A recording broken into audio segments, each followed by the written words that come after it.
do you already know who your perfect client is and who should be working with you? Like, go talk to them. It's kind of like, in a way, it can be a seduction, but it is like the pursuit of those people who should be working with you. And if it is done with the intention to serve, then it won't come off as weird and salesy.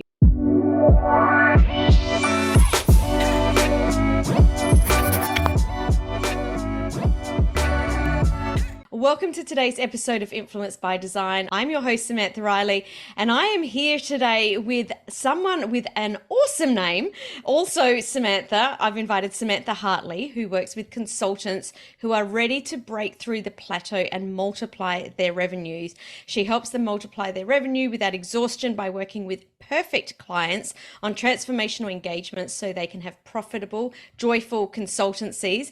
And I've invited Samantha here today to talk about how to add between $100,000 and $600,000 to your business with a single offer. And I think that this is going to be an absolutely hot episode. So let's dive in. Welcome to the show, Samantha. It's great to have you here. Thank you so much. I'm a fan of the show and I'm excited to be here. I'm so looking forward to this. Before we dive in, why don't you share a little bit about what it is you do and the types of clients that you work with? I help consultants, also business coaches, to conceptualize something that is the biggest, best thing that they could offer through their businesses, and then to deliver that. So I work with them to dramatically increase revenues in their business by serving their clients on a much, much deeper level. And when they do that kind of work, you heard the result. They'll add between $100,000 and $600,000 in the year that they work with me. So that is it's not a common result, but it is a doable result. Most of my clients will add 100 to 150 in the year they work with me. Yeah, I love that so much. Now, you've got a background in corporate America. What was it that inspired you to move from that background and into running your own business and working with these clients? I hated corporate. That's what inspired me. I was at a very, very toxic environment, and I was creatively thwarted and stifled, and I couldn't be myself. And the more I kind of evolved as a person, the worse of a fit I was for a corporate environment. And I share that because that's the case with many of my clients. So many of my clients come to me and they say, I really kind of like maxed out of what I could do in my corporate job, they maybe worked with family-owned businesses or whatever was their profession before, because people have come to me from all kinds of places. But the thing that was their passion that they wanted to pursue through their business, like that was impossible in the previous environment. And so they identify with that. And then what I did was basically create a consulting business from the ground up, from first looking at like the company that I came from. Can I work with that company? Can I work with my former colleagues who had by that time gone on to work in other companies? And I did do this during the recession of many, many moons ago. And so I know we've had a few recessions since then, but what I think is important to point out is you really can make your own economy. If everybody's freaking out and you're the kind of the voice of reason, or you're the one saying like, let's talk about how I can help you, then you can really create your own results in that. So I've heard you on recent shows talking about the economy, and I feel like we can all buy into that, or we can say, I make my own economy. And I feel that way for anyone who feels like they hit a glass ceiling or is like freaked out by what everybody else is going through. It's like, no, put yourself in charge and decide what's going to happen to you. Yeah, I love that so much. Now, obviously, to add a what most would consider a large sum of money to a single offer, there has to be some shifts that we make. And you and I absolutely and 100% agree with each other that you're not going to be able to build this seven-figure business charging by the hour. And hearing people say that they want to charge by the hour frustrates me so much. Whether you're a coach or whether you're a consultant, and there's a lot of coaches that have a consulting arm sort of on their business. Before we dive into how we change it, why do people not want to charge by the hour? Because if you have any amount of expertise, history, knowledge, like all of your life experiences have gone into making you who you are, and they're poured into this hour that you are exchanging with someone. And I don't think we can put a high enough number on that to be able to realistically charge that. So if you were like, well, I think it's actually worth like about $5,400. Okay, well, nobody's going to pay you $5,400 to do something. But if you can deliver results on a larger level, you might like do the math and find out like there's plenty of situations in which you can be profiting $1,000 an hour, maybe even 5,400. But my point is, when you charge by the hour, you shortchange yourself by all of the experience that you have, because it's just unrealistic to say. And I've heard people say before, well, that's more than my lawyer charges. Well, you should charge more than your lawyer. But if you're getting somebody a bigger, better result, then go ahead and do that. The other thing is that you're penalized for being efficient. If somebody's paying you by the hour, then if you can solve their problem in one session instead of 10 sessions, then why would it take 10 sessions? Totally. So if you're like an efficient person and you get paid, again, let's go to $5,400. Well, you only get that once instead of over time. And so it really doesn't help you it doesn't serve you to do that. Yeah, I love the way that you explain that, because at the end of the day, and we've all worked with someone that is not an expert. All of us have had some experience with someone that's kind of taken a really long time or the long way round to get to the answer. And when you work with a true expert, they can come up with the answer like instantly. And why should that person that comes up with that answer instantly get paid less? You know, that's actually one of the reasons I left corporate, and it was back when I was 20, because I could already see it playing out in front of me, because I was like, no, this is crazy. I'm working 10 times as hard as anyone else here, or getting 10 times the amount of work done. This is ridiculous because I'm getting paid less. So I understood right from an early age, no, it's how can we do this in the least amount of time with the least amount of friction possible with the highest monetary reward. I like that. Let's do it. Absolutely. Now, you got that early. That was pretty early to come to that lesson. I know. I love money. Yay. I'm not going to, yeah, exactly. Money. I'm just going to embrace that. I love money. So we're not going to charge by the hour. Now, you were talking about packages and pricing those packages. Now, to do that, we need to differentiate ourselves in a way that we're standing out and we're not able to be compared with the market. I've listened to your podcast, Profitable Joyful Consulting, and I was listening to an episode where you really dived into this topic. So I'd love you to share a little bit about how we can differentiate ourselves, and I guess even give the context of why, like what's the reason that we want to differentiate ourselves? The reason is because you want to stand out as the unique, the go-to person for X, for your solution. And what's interesting, coming from a big consumer packaged goods company in my background, is because when those kind of brands, they want to be unique in all the land. And what's really helpful for a lot of us is that we only need to be unique in the mind frame and mind space of our potential clients. Like when they're thinking of who else they might work with. And some people will call those competitors, but I will call it alternatives, because I feel like if you're working with the people you're supposed to work with, well, there's no real competitors, right? Like if someone chooses them, it's like, okay, well, that was a perfectly good alternative. So I never am like pushing down, but I want people to know you're the right person for that client if you X, right? And so it's really about you are for this. So identify your perfect client who has this problem or challenge or aspiration, like they want things to be different, name what that is. And then you get this outcome. When they work with you, they get these kind of results. And then the experience is like this. So people could want to have the results that I'm promising, but they want to have it from somebody who's like hustle and grind and, really like this. Well, so that's not the experience they're going to get from me. They could, they could come to you and they could want, a certain kind of, also kind of style. Let them go to where the results that are promised and the experience that they want to have is a good fit for them. So I just want us to be clear in the communication of that.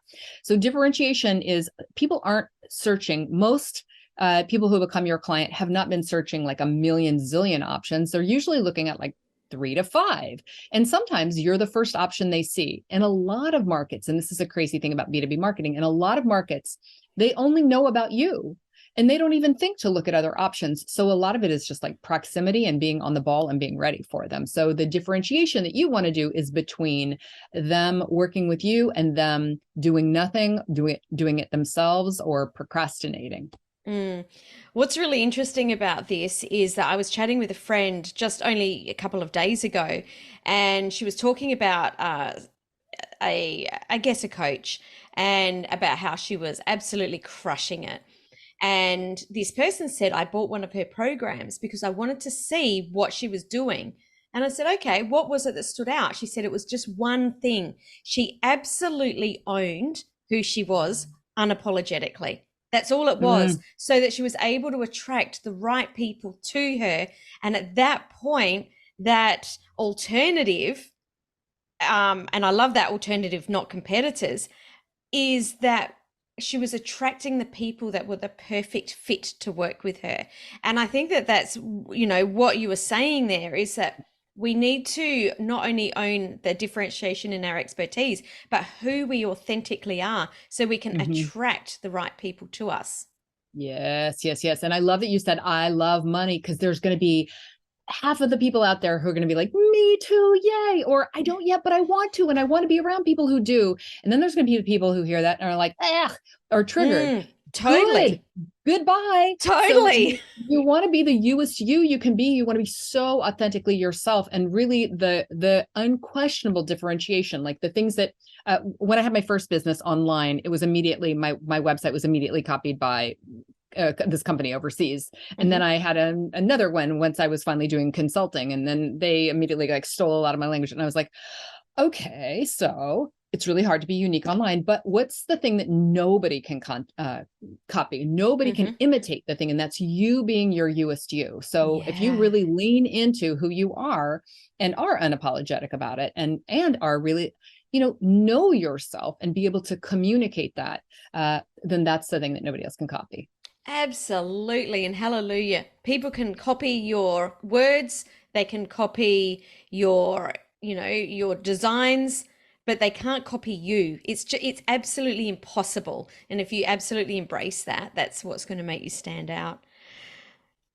All right. So there's going to be some shifts or a transformation that we need to make in our business to be able to add, 6 figures to a single offer. And you've told me that there's 3 specific steps that we need to really hone in on and focus on, with the first of those being we need to attract our perfect client. Yeah. Everyone goes, yep, I get that logically, but it's not as easy as it sounds, is it? Yeah. Yeah. How do we really attract that perfect client? We can't attract them if we don't know who they are. So really the most important thing is to really get clear on who they are. And I know a lot of people are annoyed by the word attract, because it feels kind of passive, like I'm just sitting here and doing that. We can go and get them. I was just talking to one of my clients today about like the pursuit, like direct outreach is like, you go get them. If you know who should be working with you, it's like, I want 5 people in my program. Cool. Who are they? Because you probably already know at least 3 of them right now. So do you already know who your perfect client is and who should be working with you? Like, go talk to them. You're not going to go like, hey, we want to buy my stuff, but you can go to them and say, hey, let's connect. I want to talk to you. Like, tell me about your life and your business. Oh, here's some more about me. You know what I mean? So really, it's kind of like, in a way, it can be a seduction, but it is like the pursuit of those people who should be working with you. And if it is done with the intention to serve, then it won't come off as weird and salesy. If you're just like, I really want to learn about you and I want to help you, then that's, to me, one of the best ways to really get perfect clients coming to you. Communicating, learning who they are, and then communicating the things that you know about them will make people's heads spins. Like, that'll really grab attention. The posts that I've done on LinkedIn where I talk about things that are really specific and unique to my perfect clients, that'll get the most DMs for Mm. example, the most kind Mm-hmm. of like likes and nobody comments on LinkedIn, but as Uh-huh. close to engagement as you can get there, it'll get a response from my audience. So the things that you uniquely know about your audience position you as somebody who therefore probably knows how to help them, right? Yeah, totally. And I love that you differentiated attract and going to get, because this is really interesting, because for those people to be in your world in the first place, you have had to have them attracted to your world.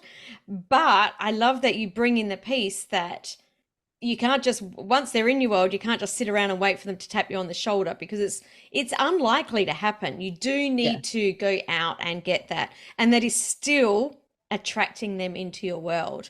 So there is a it's a two-prong approach. We need to be Yeah. able to know who they are, to be creating the content, to be having those conversations to attract them into our world, but then say, hey, I can help. Let's have a Yeah. Would you like to have a conversation. conversation? Yeah. Totally. And I Yeah. think this is if we're constantly waiting around for someone to DM us, if you know people are in your world and they're responding to things and they've never kind of made the move, it's okay for you to make the first move. Like, go Mm. ahead, reach out. Yeah, What's the yeah, worst thing yeah. that could happen? Yeah, exactly. You're in a no different place than what you are right now. Yeah. Exactly. So, number one is the perfect client. Number two, the what's the second greatest shift, or the second thing that we need to do to be able to move people into these high ticket offers? I think this piece is really blowing up the idea of, like, the paradigm shift has to be from what I would do to the outcome I would create. Mm-hmm. So when I've had the biggest shifts for clients on something like this, because they're all like, well, here's what I'm doing right now. And what would I do? Like, I don't understand how I would bring in a 100K offer. And I'm like, Yeah. okay, so let's do this. Let's just zoom out and forget everything. If you think about a perfect client that you've worked with before, or that you were really wanting to work with, it's like somebody who's really like next level for you, and would be like, oh, that would even be like a work I haven't quite done yet, but I'm looking forward to doing. So like really zoom out and look at your skills. Now think about that client. If you were to work with them for like a year, let's say, and they were going to pay you $100,000 minimum, Mm-hmm. what would you do for them? Like, Mm. what would that work entail? Like, what problems would you solve, and what things do they aspire to, and what experiences do you want to share with them, so that at the end of a year they would have not just what they wanted for themselves, but like the evolved version of themselves, an outcome that they can't even imagine from the person that they are right now. What would occur over that year, and what would you do? So when I've done this exercise, I did this once with a woman who was a kind of a spiritual life coach. And she thought about, like, immediately this couple came to mind that she'd been working with. And she thought about that she would do some coaching with them, but she would also take them to this ashram in India where she'd had these amazing experiences, and she wanted to share that with them. And then she would kind of work with them through those experiences. And she had all kinds of ideas that came to her once she got out of the, here's what I would do and for how much money and for each hour I'm Mm. working. You know what I mean? So like, Yeah, you yeah. have to blow up the way you're doing things and say, what if I did it this way? And achieved, instead of like, and then I would solve their problem. It's like, no, you would deliver them into a whole new reality. That is Mm. what my clients are doing for their clients. And this to me is the key to you saying, oh, this is not a $200 an hour thing anymore. This is like, it's life transformation, business transformation, life transformation, however that comes up. But it's, the new version is not recognizable to the previous one anymore. Mm. One of the things that my clients always, and I'm going to say 99% of the time, say to me when I have this conversation with them is, oh, my clients could never afford that. Mm-hmm. I'll bet you hear that all the time. And I can you sure do. speak straight to that? I sure can. uh, I'm going to say two things. The first one is, if that's really true, which I don't think it is, Hmm. then you're working with the wrong clients. Yeah. And the a thing that I notice is that, and this is really important, Samantha, because people who come from corporate, and who I've known a lot of people who like were a big important person, who probably, if I had worked back there with them, they wouldn't even have taken a meeting with me. I would have been meeting with somebody who worked for them. So Uh-huh. they're really big.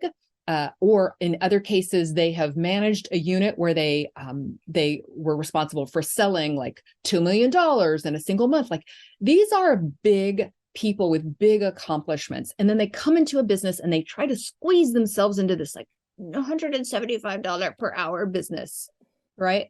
Well, the people who show up for that are small as well. And they can't afford what you're talking about. So you have to reclaim your big self, and then you're going to find totally different people show up for you. Now, in the case that some of the people showing up for you are there because even though you're not totally inhabiting it, they see the big in you. Those people might say right now, I can't afford that, because you're not describing the real thing to them. So when you say, hold on, I think what I've been talking about is how I would like solve your small problem, like, whatever is a typical thing that we might do, like maybe help your relationship flourish better, or help you to, have more time at work.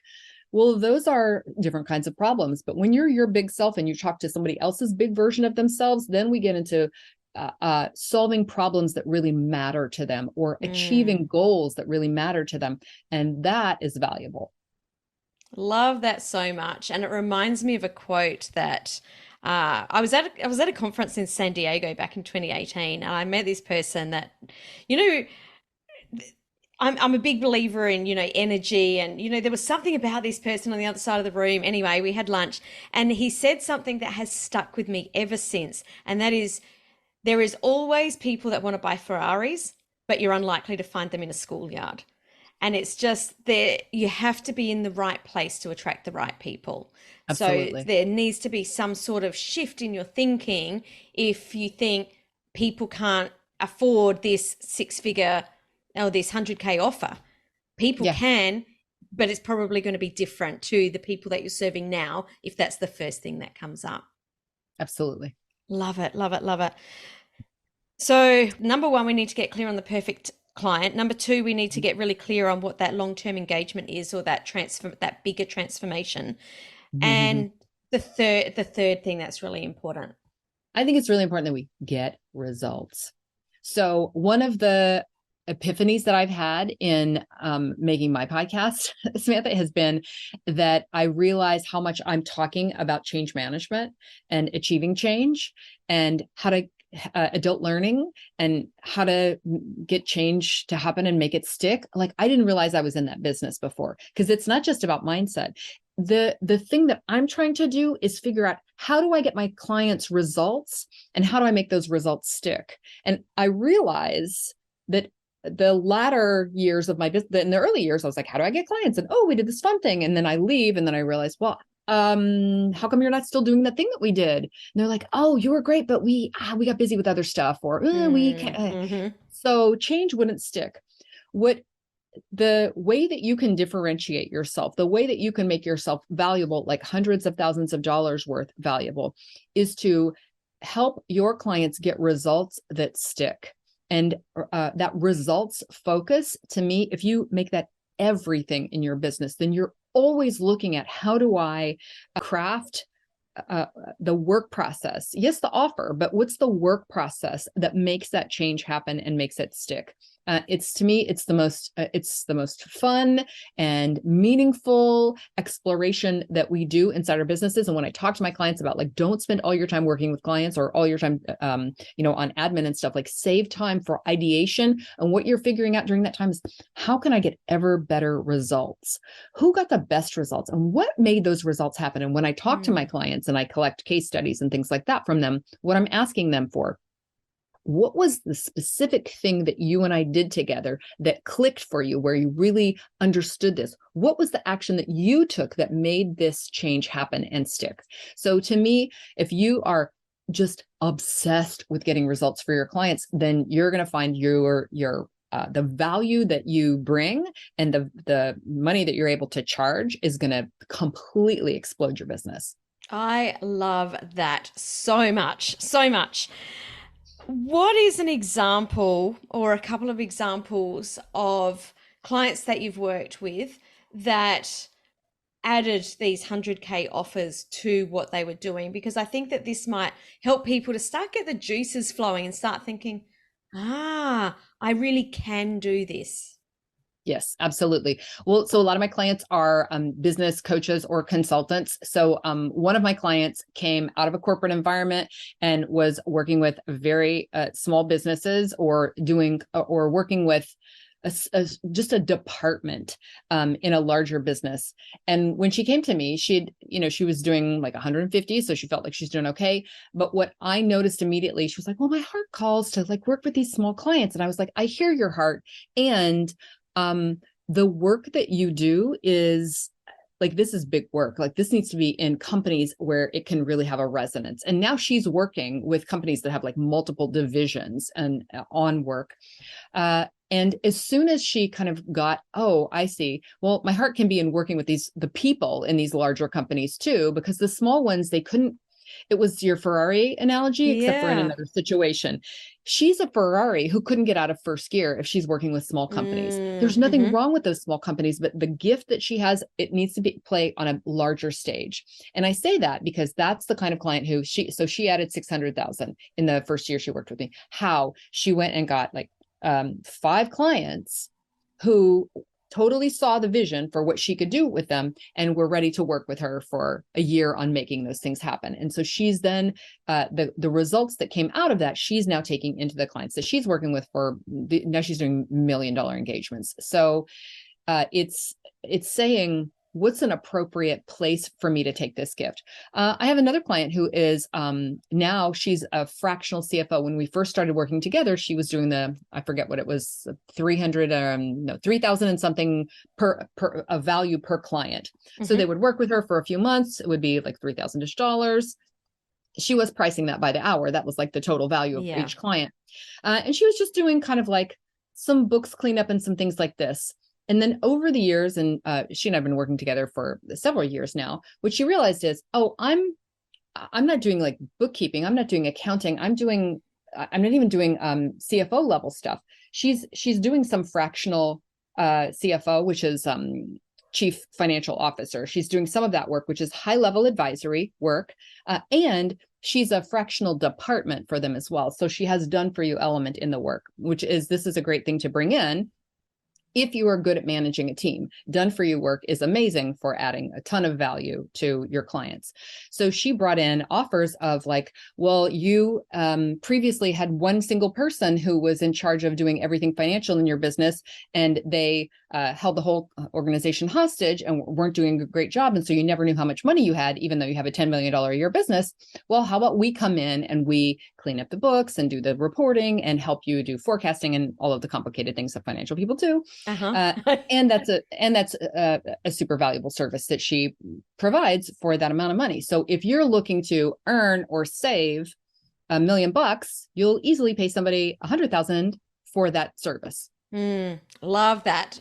And hopefully for you listening, that's just given you a couple of ideas of maybe where you can look to find people that can afford your 6-figure offers. Love this so much. Now you have a guide on how to win 6-figure clients. Can you tell us more about that? Yes, it's like a guide that you can read. And I also have some links to case studies. So it's not just taking my word for it. It's being able to go and the things that I was telling you about, where I interview my clients to say, I know what I did from my side of the process, but what was your experience and what did you implement from your side that really made the shift happen for you? So I have interviews with clients who crossed the $1 million mark, the one that I mentioned who added 600,000 to her business, and then just some ideas and models, because even if this feels like far away for someone who's listening, there are certain ideas that we can put in place, such as don't ever charge by the hour because you're shortchanging yourself, because I know you're enough of an expert that please stop doing that.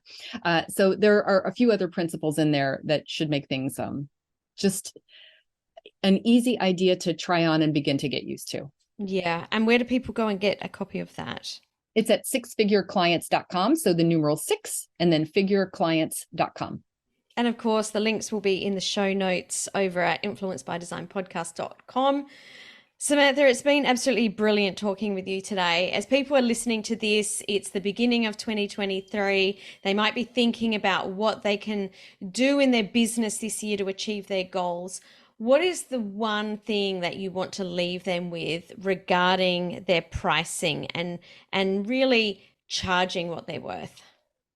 Well, they are worth a priceless number. You merely by existing are priceless and worthy.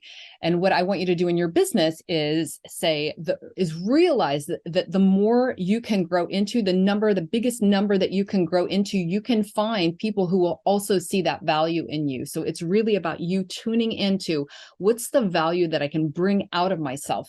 And I just want to remind you, you're big, be big, bring all of that value forward. I love that. I love that so much. Thank you so much for sharing your genius with us today, Samantha. It's been such a pleasure chatting with you. Thank you. I have enjoyed it so much.